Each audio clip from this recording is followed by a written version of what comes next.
Hey guys, it's time for chapter 33, which I think is going to be a lot shorter. Um, I'm an art history buff, and I mean, the first two, I'm sorry they're so long. But this one, chapter 33, is a lot shorter, and sadly, there's so much here that I had no idea about. I mean, I've heard bits and pieces, and you guys will recognize a few things too.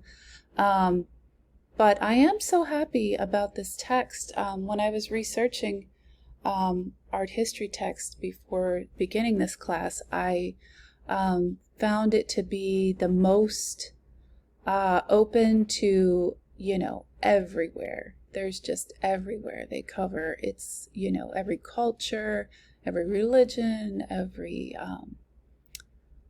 country. So I think that's cool. All right, so here we are. South to Southeast Asia, 1200 in 1980. That's a big time period. Okay, here we go with our learning objectives. Could be the start of a great discussion. And our timeline. And it's so interesting to discover, some of these things. So I definitely recommend reading that. Okay, here we have South and Southeast Asia. Someplace we have not been for a long time. Since Art History 1. Okay, so this is by Chitter, the Hindu painter, and he included in this portrait of Jahangir a portrait of James I of England. Huh. The subject of this painting is Jahangir, as we see in the title. Okay, this is Qutub Minar. I had to look up how to pronounce that because I was so curious. The soaring height of Qutub Minar, which is the minaret in Delhi, is that it is a monument to the victory of Islam in Delhi, in India. So it was named after Sultan Qutub al-Din Aibak, who established the Delhi Sultanate in 1200. So we're going way back here. The religion that was growing as a political and religious force in the 13th century India is Islam, right where we left it. Okay, the modern city that is Qutub Minar, that the Qutub Minar is located, is Delhi. And the architectural design used for early Islamic mausoleums, like this one, is the dome on cube design. So we have definitely seen that before. Okay, this is the Lotus Mahal. In this place right here, the elements that exemplify the stylistic cross-currents that typify Indian architecture in the second millennium is the distinctive multi-lobed arches. Okay, you see those? Oh, we've seen those before when we were back in ancient India. Yeah. Okay, this was a sacred center for the Hindu, and the architectural component that is not included in this complex of Vijayanagara Sacred Center is a stupa. As you see, no stupas. Okay, this is Basawan and Chatar Muni, Akbar and the Elephant, Hawaii, from the history of Akbar. Okay, so a lot of things about this one. Notice that it is a miniature. You might not have noticed that unless I told you. The devices that Basawan utilized to detail the chaos and danger in the tale of Akbar and the wild elephant are the vivid gestures of the figures. The leader portrayed in this miniature is Akbar. Indian miniatures were intended to be viewed by being held in the hands. So they're so small and you could just hold it and look at it. How awesome. The Portuguese Jesuits presented the Royal Polyglot Bible to Akbar. We were just talking about miniatures and an artist that was referring back to miniatures in the last chapter. Okay, so this is Sahifa Banu. This is the Shah Tahmasp. Okay, the artist who painted this miniature of Shah Tahmasp is Banu. The artist who painted Shah Tahmasp is unique among the trained Mughal artists of the time because this artist was a woman. And we come back to the history of women artists, right? Okay, so here's another artwork about Jahangir. And this is, you know, the supposed architect of the Taj Mahal. And notice it's in Agra. The intended function of the Taj Mahal is a mausoleum. And you might have known that. It's located in Agra. Excuse me, Shah Jahan commissioned the Taj Mahal. And that's an important note because I would love for you to look up the story. It is probably the most romantic story I've ever heard. And it's just beautiful and amazing.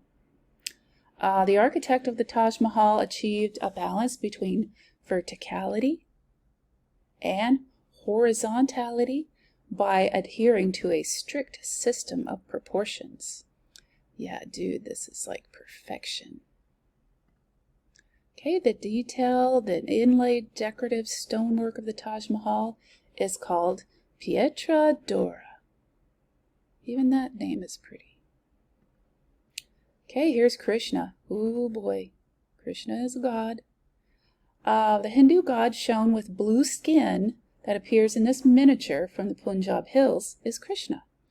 In Krishna and Radha in a pavilion, the setting for the lovers' tryst was a lush garden at night with lightning. The preferred subject of paintings commissioned by the rulers of Punjab Hills states, not estates, is stories of the loves of Krishna, who was the avatar of Vishnu. Pretty cool. Okay, here we have Krishna again.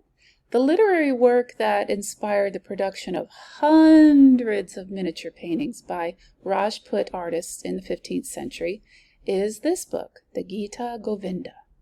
The difference between Rajput painting and Mughal and Persian painting is that most Rajput artists were satisfied remaining anonymous. So we don't know who the artist is because they, weren't worried about it. Okay, wow, this is a huge deal right here, the Great Temple. The Great Temple of Madurai was constructed in the 17th century. It is dedicated to the divine being Shiva and his consort. The subject of the rich decorative program of the Great Temple in Madurai is the pantheon of Hindu deities and attendants. And the structural elements referred to as gopuras that are found in temple complexes in the far south of India are described as gateway towers. You can see all of them. Goodness. Cool. Okay, here is Victoria Terminus. The name of the building at the time it was constructed is the Victoria Terminus. It's now got a new name. The British conceived of the Victoria Terminus as a cathedral to modernization. Big place. This is a really interesting painting to me. It reminds me of things that we've seen from the 1800s in the West. So this portrait of Jaswant Singh was created in watercolor on paper. How amazing is that? It's watercolor. I am so impressed. The pairing that represents the two worlds of Jaswant Singh, as seen in his portrait, are the necklace bib of emeralds and the Order of the Star of India. Okay, this is the Bharat Mata, which means Mother India, by this person. And she is portrayed dressed as a sadhvi, which is a Sanskrit term that literally means virtuous woman. It refers to a woman who has renounced all possessions and chosen to live apart from society.